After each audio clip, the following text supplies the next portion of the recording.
Next question क्या जाता है, हमारा नेक्स्ट क्वेश्चन है स्पर्मेटोजेनेसिस। तो अगर आपके में स्पर्मेटोजेनेसिस का क्वेश्चन आता है तो सबसे पहले आपको क्या करना है, आपको हेडिंग डाल देनी है स्पर्मेटोजेनेसिस। जैसे ये क्वेश्चन है what is spermatogenesis, briefly describe the process of spermatogenesis. तो ऐसे ही सेम क्वेश्चन oogenesis पे भी आ सकते हैं, आगे हम पढ़ेंगे। तो अभी हमने डिफरेंस देख लिया था स्पर्मेटोजेनेसिस और oogenesis में, तो अब हमें बताना है स्पर्मेटोजेनेसिस क्या है।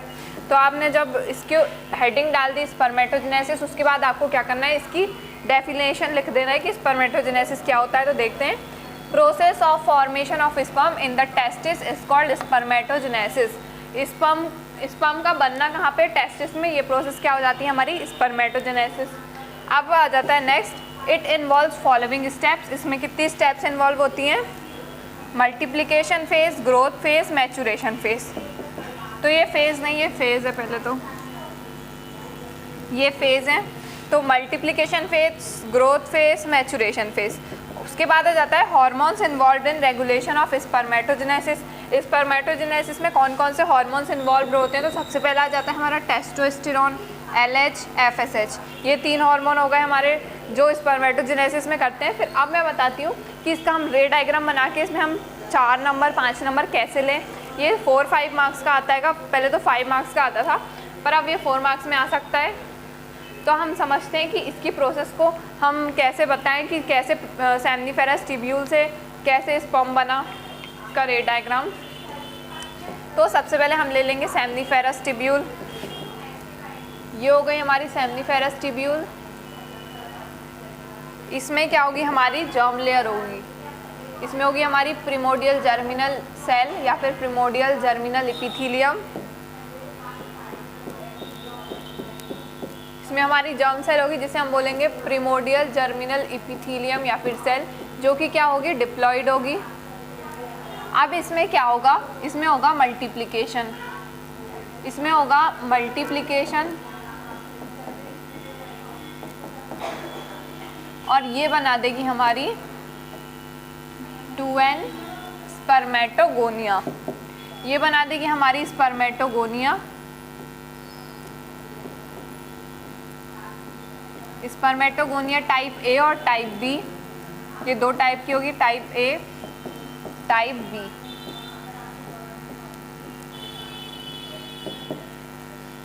फिर आज इसमें होता है, फिर हमारी स्पर्मेटोगोनिया में क्या होता है, एनलार्जमेंट। फिर इसमें होगा एनलार्जमेंट, फिर इसमें एनलार्जमेंट होगा और ये बना देगी हमारी प्राइमरी स्पर्मेटोसाइट। ये बना देगी हमारी प्राइमरी स्पर्मेटोसाइट, प्राइमरी स्पर्मेटोसाइट। सबसे पहले प्रिमोडियल जर्मिनल एपिथेलियम में क्या हुआ, मल्टीप्लिकेशन हुआ। इस सेमनीफेरस ट्यूब्यूल में जर्म लेयर थी जिसमें क्या हुआ, मल्टीप्लिकेशन। तो क्या बनी हमारी spermatogonia type A, type B बनी। फिर इसमें क्या हुआ, एनलार्जमेंट हुआ। फिर हमारी प्राइमरी स्पर्मेटोसाइट बनी। फिर अब इसमें क्या होगा, इसमें होगा मियोसिस फर्स्ट। इसमें होगा हमारा मियोसिस फर्स्ट और ये बना देगी हमारी NN। ये हो जाएगी हमारी सेकेंडरी स्पर्मेटोसाइट। ये हो जाएगी हमारी सेकेंडरी स्पर्मेटोसाइट। अब इसमें होगा हमारा मियोसिस 2।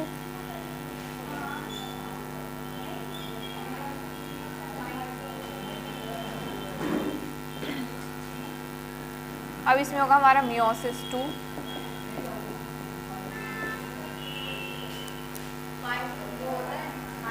मियोसिस ही होता है, पूछ के असर से मियोसिस होता है, पागल आके वीडियो खराब कर दी। मियोसिस होता है, गलत बोल रही हैं। तो ये लोग को गलत बोलते हुए हमारे में मियोसिस 2 होता है, देख ले तू अच्छे से। इसमें मियोसिस 2 होगा और ये बना देगी हमारी स्पर्मेटिड। ये हो गई हमारी स्पर्मेटिड। अब ये आगे चल के हमारी बना देगी स्पर्मेटोजोआ एंड देन बन जाएगा हमारा स्पर्म।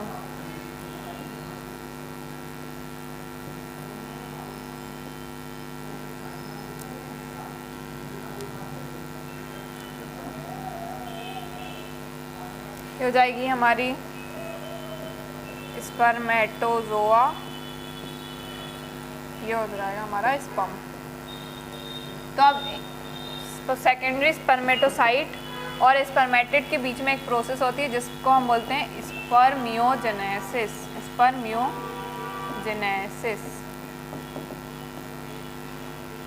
और ये जो पहला फेस होता है यहाँ से लेकर यहाँ तक, ये होता है हमारा मल्टीप्लिकेशन फेस। Multiplication face.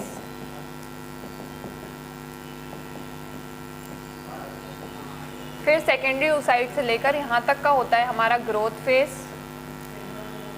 ये होता है हमारा ग्रोथ फेस।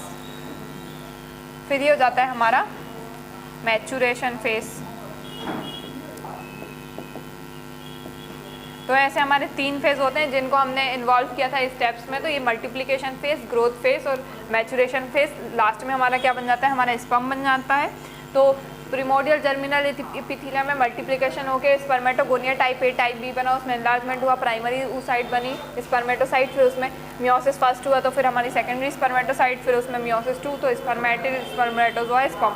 तो ये प्रोसेस, ये एक रे डायग्राम हो गया। ऐसा डायग्राम आपको बना देना है तो इससे आपको नंबर मिल जाएंगे। फिर आगे आपको क्या करना है, ये तीनों प्रोसेस को अलग से डिस्क्राइब करना है कि मल्टीप्लिकेशन फेज में क्या होता है, ग्रोथ फेज में क्या होता है, मैचुरेशन फेज में क्या होता है। तो आगे लिखा है, देखिए सबसे पहले आ जाता है हमारा मल्टीप्लिकेशन फेज। तो मल्टीप्लिकेशन फेज में क्या होता है, in this phase cells are formed in testis. इस फेज में सेल्स जो हैं वो टेस्टिस में बनती हैं। Inner layer of seminiferous tubule of testis is formed. Germinal epithelium, some of these cells are called primary germ cell, divide mitotically into spermatogonia which becomes spermatid in the terminal layer. Other cells of these layer of as nutrition the dividing cell. तो बिल्कुल जो किया था अभी मैंने उसके जो diagram में वो पूरा लिखा हुआ है यहाँ पे कि टेस्टिस में वो बनेंगे, स्पर्म बनेंगे जर्म लेयर से, फिर माइटोटिकली डिवीजन होगा। तो जो मल्टीप्लिकेशन हो रहा है वो माइटोटिकली डिवीजन हो रहा है, मतलब माइटोसिस के थ्रू हो रहा है। ये हमारा फर्स्ट फेज हो जाएगा। सेकंड फेज हो जाएगा हमारा ग्रोथ फेज। ग्रोथ फेज में क्या लिख देना है आपको, जो स्पर्मेटोगोनिया बन रही है वो ग्रो करने का स्टार्ट कर रही है, न्यूट्रिशन लेके क्या कर रही है, बड़ी हो रही है, लार्ज हो रही है, और क्या बना रही है, हमारी प्राइमरी स्पर्मेटोसाइट बना रही थी। हमारा सेकंड ग्रोथ फेज हो जाएगा। फिर आएगा हमारा मैचुरेशन फेज। मैचुरेशन फेज में it is very important phase. Is primary spermatocyte divide twice the first division is topic due to which the number of chromosome is reduce. तो इसमें 2n से n बन रहा था, डिप्लॉइड से haploid cell बन रही थी जब मैचुरेशन हो रहा था। तो process primary is spermatocyte divides into 2 halves which are known as.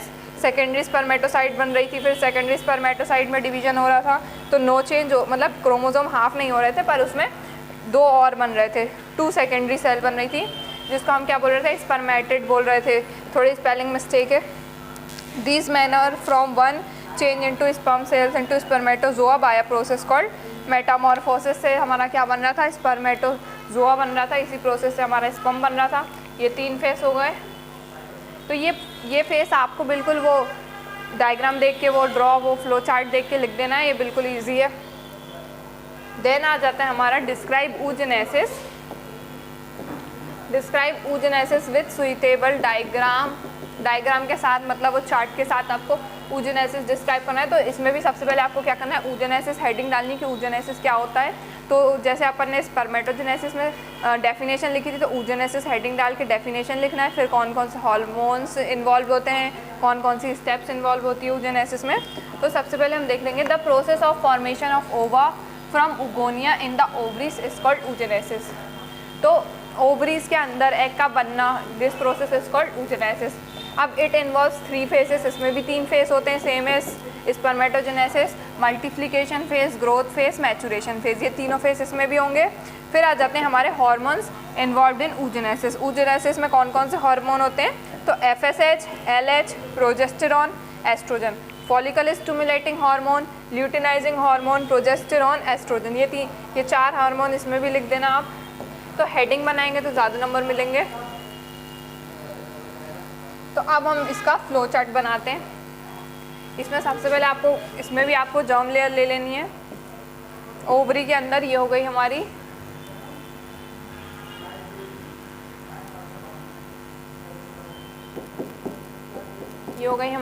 Primordial germinal epithelium बोल लेंगे, या फिर हम प्रिमोडियल जर्मिनल सेल बोल लेंगे, या रिप्रोडक्टिव सेल बोल लेंगे, ऐसे हम इसको कुछ भी नाम से बोल सकते हैं। ये क्या होती है, हमारी डिप्लॉयड होती है। अब इसमें क्या होगा, मल्टीप्लिकेशन बोल दो या फिर माइटोसिस बोल दो। इसमें माइटोसिस होगा, फिर ये हमारी बड़ी हो जाएगी थोड़ी, जिसको हम बोल देंगे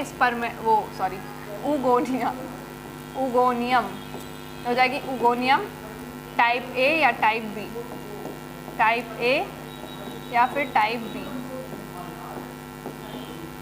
अब इसमें क्या होगा, एनलार्जमेंट होगा, सेम स्पर्मेटोजेनेसिस के जैसे है ये प्रोसेस, एनलार्जमेंट। इसमें एनलार्जमेंट होगा, बस थोड़ा आगे जाके चेंज है। इसमें एनलार्जमेंट होगा तो ये 2n ही रहेगी।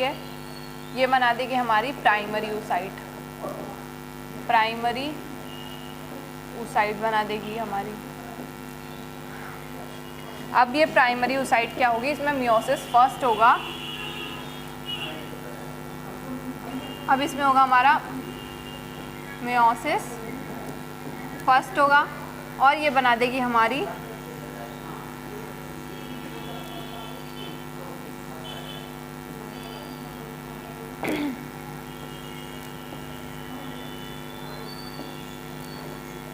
ये हो जाएगी हमारी फर्स्ट पोलर बॉडी,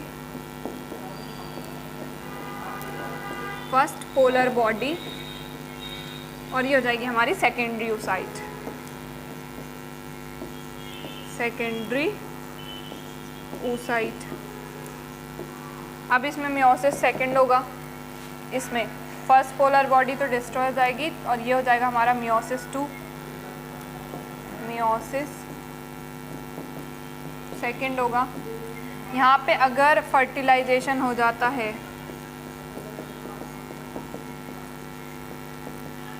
तो यहाँ पे जो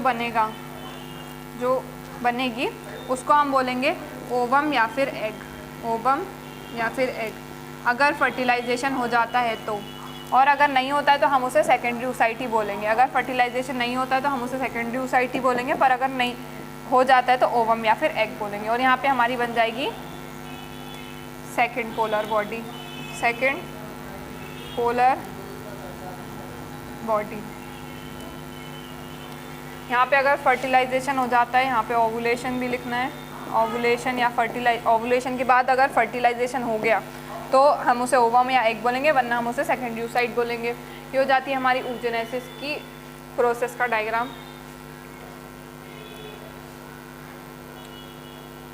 अरे इसमें भी हमारे फेस आ जाएंगे, फेसेस रह गए, फेसेस देख लीजिए। ये हो जाएगा हमारे यहाँ से यहाँ तक हो जाएगा हमारा पहला फेस, मतलब मल्टीप्लिकेशन फेस। फिर इस पर यहाँ से लेकर यहाँ तक प्राइमरी oocyte से फर्स्ट ये सेकेंडरी oocyte तक हो जाएगा हमारा ग्रोथ फेस, ये हमारा सेकेंड फेस हो जाएगा। फिर यहाँ से लेकर यहाँ तक हो जाएगा हमारा मैचुरेशन फेस, जो कि हमारा थर्ड वाला है।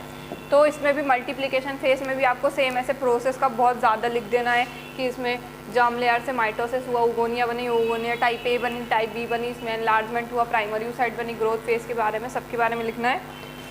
नेक्स्ट हम इसको डिस्क्राइब भी करेंगे कि इसके फेसेस में क्या क्या हैं। तो सबसे पहला हमारा क्या है, मल्टीप्लिकेशन फेस। तो मल्टीप्लिकेशन फेस में है द प्रिमोडियल जर्म सेल, इसमें भी सबसे पहले the primordial germ cells divide by mitosis to produce oogonia. Mitosis से उसका डिवीजन हुआ, जिससे कि क्या बनी हमारी उगोनिया बनी।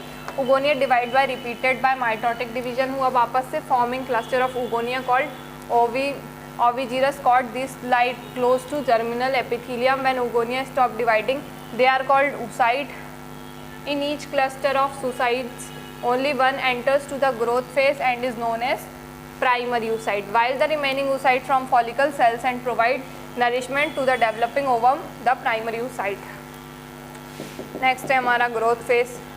ये थ्योरी है बिल्कुल, ये है हमारा ग्रोथ फेस। थ्योरी है बिल्कुल, आपको फ्लो चार्ट को देख के लिखनी है। Growth phase of primary oocyte is very long, it's ये है oocyte है, primary oocyte is very long, it's very strong, a few days to many years to it take place about 6 to 14 days, 6 से 14 दिन के बाद ovulation होता है, इसलिए लिखा है in hands after ovulation but 3 years in frog and in woman, all the outside are present at the time of birth but no one growth till the attainment of puberty, that is 12 to 14 years. However afterward they grow one by one during growth phase. Growth phase में एक एक करके इनका growth होता है, मतलब ovulation के time पे एक ही एग ओवरी से बाहर आता है, बाकी सारे नहीं आते हैं। ओवुलेशन के टाइम पे एक ही आता है, तो वन बाय वन इनका वो होता है, ग्रोथ फेज आता है। एक बार में एक ओवरी का ही आएगा, एक एग का ही आएगा। फिर आ जाता है हमारा maturation phase.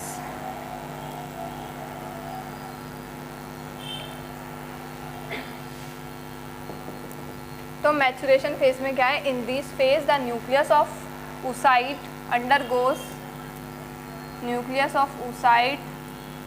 undergoes to maturation division. The first division is mitotic. As a result, 2 haploid cells are produced. In this division, cytokinesis is unequal. The large daughter cell with almost entire cytoplasm. तो maturation phase में क्या होता है, first polar body और second polar body बनती है, तो उसमें साइटोप्लाज्म का अनइक्वल डिवीजन होता है, जिससे कि उनको प्रॉपर न्यूट्रिशन नहीं मिल पाता है, तो वो डिस्ट्रॉय हो जाती हैं। तो वही लिख देना है आपको इसमें डिस्क्राइब करके।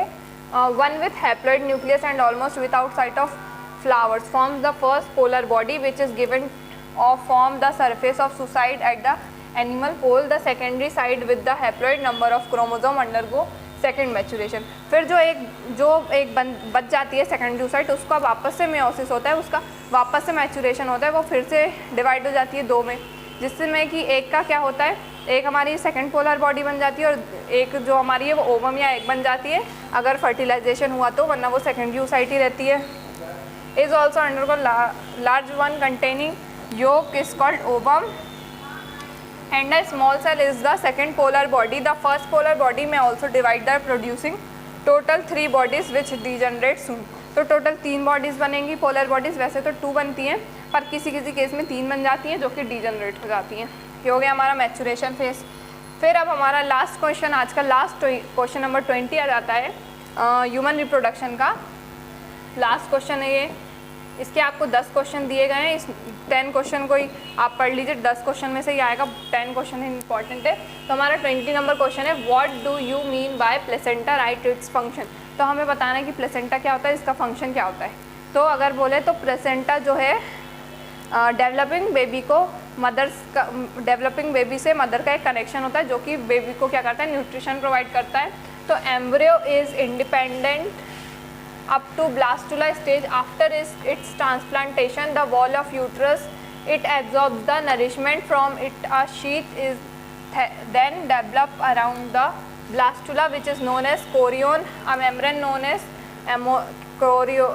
ये chorion लिखा है, chorion is formed below the chorionic. After some time, large number of finger-like structure are called chorionic villi. So this chorionic villi, the chorionic come into the contact with the wall of uterus. Villi are also formed on the internal wall of the uterus. तो placenta क्या होता है, जब blastula stage होती है तो जब embryo जो है वो यूट्रस से अटैच हो जाता है तो वो कोरियोनिक विली बना के फिंगर लाइक प्रोजेक्शन बना के ऐसे यूट्रस में अटैच हो जाता है, जिससे कि ये कनेक्शन बन जाता है। फिर ये जो कोरियोनिक विली होती है ये आपस में मिलके एक कॉर्ड लाइक स्ट्रक्चर, मतलब एक पाइप लाइक स्ट्रक्चर बना लेती है, एक थिन मतलब सॉफ्ट पाइप टिश्यू ऐसे ट्यूब बना लेती है जो कि क्या करती है, बेबी को न्यूट्रिशन प्रोवाइड करती है, जिसे हम अम्बिलिकल कॉर्ड बोलते हैं। और एक प्लेसेंटा होता है जो कि जहाँ से बेबी को न्यूट्रिशन आता है और उस कॉर्ड के थ्रू आता है। तो ये हो जाता है हमारा प्लेसेंटा। तो आज के हमारे आंसर यहीं तक। Thank you so much.